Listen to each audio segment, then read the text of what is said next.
Muli isang pagpalang araw po sa ating lahat. Noong nga po nakaraang November 25, araw po ng Sabado, matapos ko nga po makapag-ayos po sa isang libuhan sa may Chinatown. Pagbaba po namin dito sa Barangay Loksuhin, ay nakita po namin na lumapit po sa amin si Ate Lorna. At binalita po niya ang isang nakakalungkot na balita na ang kanya po daw apo na kaanak lamang po daw ngayong araw na ito ay pinanganak po daw ng wala na pong buhay. At ngayon naman po, November 28, araw po na libing ng bata, ako po ngayon pupunta ka na pastor para po sa paghahanda sa gaganaping libing po maya-maya po lamang. Kamag-anakan nga po pala ng aming pastor ang ililibing. Kaya naman po, ang pamilya po ng ililibing po ay nag-request po kay pastor na kami po daw ang mag-service bago po ilibing ang bata. At sa mga ganito nga pong pagkakataon, every time po na magpo-plenary service po ang church namin, ako po lagi ang nagiging assistant ni pastor pagdating po sa mga ganito.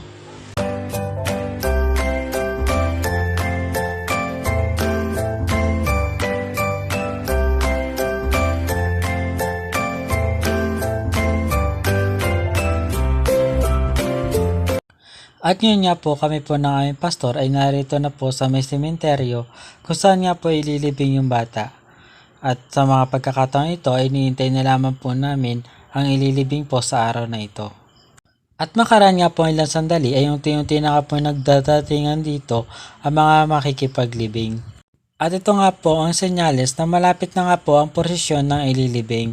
Kasi nga po pag gantong mga living po ay marami na nga pong mga nakikipaglibing ang nauuna na po sa karo na pumunta po sa may sementeryo. At kagaya nga po ng inaasahan, pagpasok nga po ng mga nakamotor na makikipaglibing po ay kasunod na nga po nito ang posisyon po ng ililibing. At ito naman po sa tapat na ito, dito nga po nakasakay ang bangkay po na ililibing po sa araw na ito.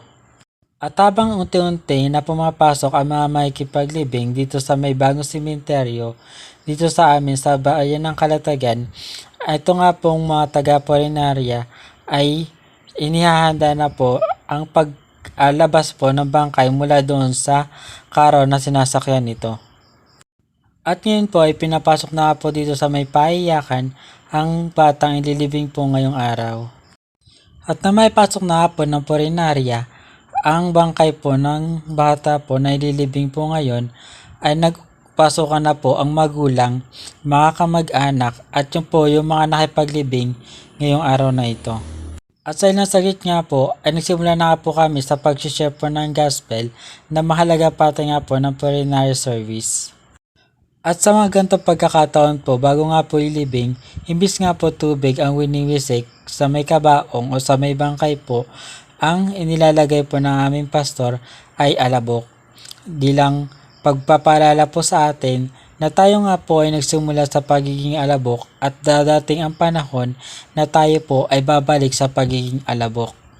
At matapos nga po makapag-share ng gospel, ang pastor ay binigyan na po ng pagkakataon na nakakalapit sa bangkay ang magulang, mga kamag-anak at mga kaibigan na nakikiramay o nakikipaglibing para po sa huling pasilip po sa bangkay bago po ihatid sa huling hantungan. At matapos nga po ang huling pasilip ay muli na nga pong kinuha ang bangkay para po ipasok po sa may karo para po naman ihatid doon sa pinakanicho na paglalagakan sa bangkay. At ito nga po pala ang mga nagpunta sa paiyakan na nakipaglibing. Nauna na nga po kami maglakad tapunta po dito sa may paglilibingan. At ngayon nga po ay unti-unti na nga pong naglalapitan dito yung mga makikipaglibing at gusto sumaksi sa gaganapin na paglilibing. Habang nga pong naglalapitan po ang mga tao ay iniintay na rin po namin ang pagdating po ng karo na kung saan po nakasakay po yung bata po na ililibing po sa araw na to. At dahil katanghali ang tapat, naganap nga ang paglilibing na ito, minabuti nga po namin na makisilong muna dito sa may isang mausoleo para naman habang iniintay po namin ang karo ng ililibing. At makaraan po ang ilang saglit ay dumating na nga po ang karo na kung saan po nakasakay ang bangkay po ng bata. At sa unahan naman po ng karo ay nakasakay din po dito yung pong mga magulang ng bata. Pagdating nga po pala ng karo ay doon pa lamang po kami lumabas din na pastor mula po doon sa kinasisilungan namin. At pagdating nga po dito ay pagkuha nga po or paglabas nga po ng bangkay ay diniretso naman po kaagad ng taga-Purinaria sa may apartment kung saan po ito ay lilibing. At nang may lagay na po sa apartment na paglilibingan ng bata ay naglapitan na nga po dito ang mga kamag-anak po ng ililibing.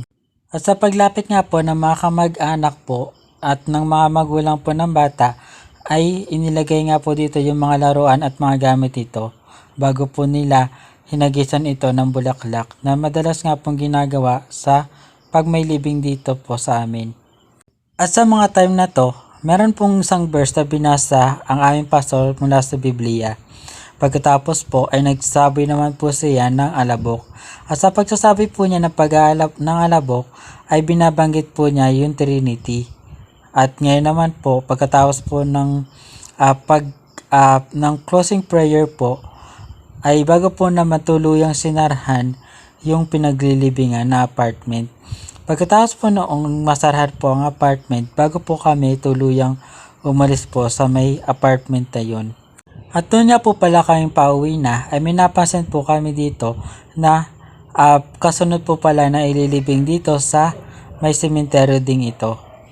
So muli, yun lamang po, maraming salamat at isang mapagpalang araw po sa inyong lahat.